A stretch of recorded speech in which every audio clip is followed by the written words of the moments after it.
Hello viewers, filmi নিউজে সকলকে স্বাগত জানাই। চলে এসেছি আবারও একটি নিউজ নিয়ে। কয়েকদিন আগে প্রয়াত হন পরীমনির নানা শামসুল হক কাজী। তাকে হারিয়ে অনেকটা একা হয়ে পড়েছেন হালের জনপ্রিয় এই নায়িকা।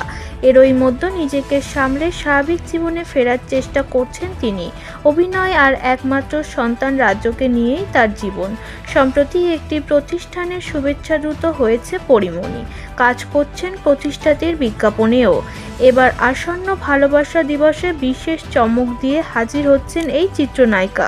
ভালোবাসার গল্প নির্মিত নিজারুল রহমান আরিয়ানের একটি ওয়েব কন্টেন্টে দেখা যাবে পরীমনিকে। বুকিং নামের এই কন্টেন্ট আসে ওটিটি প্ল্যাটফর্ম বঙ্গতে। এটি মূলত প্ল্যাটফর্মটির লাভ স্টোরি অন্তোলজি ফিল্মের অংশ।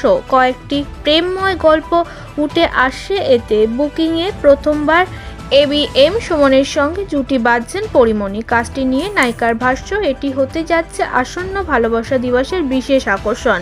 ভালোবাসার গল্পে নির্মিত হবে বুকিং। বিশ্বাস করি আমাদের এই কাজটি দর্শকরা পছন্দ করবেন। এদিকে মুক্তির অপেক্ষায় রয়েছে পরীমনি অভিনীত ডোডোর গল্পের সরকারি অনুদানের এই সিনেমায় তার বিপরীতে রয়েছেন সাইমন সাদিক। এটি পরিচালনা করেছেন রেজা ঘটক। এছাড়াও পরীমনির হাতে রয়েছে খেলা হবে নামে একটি সিনেমার কাজ। পরীমনি সংক্রান্ত সব নিউজ পেতে অবশ্যই চ্যানেলটি সাবস্ক্রাইব করে ফেলুন। চলে আসবো আবারও কোনো আপডেট নিউজ নিয়ে। চোখ রাখুন ফিল্মি নিউজ চ্যানেলে।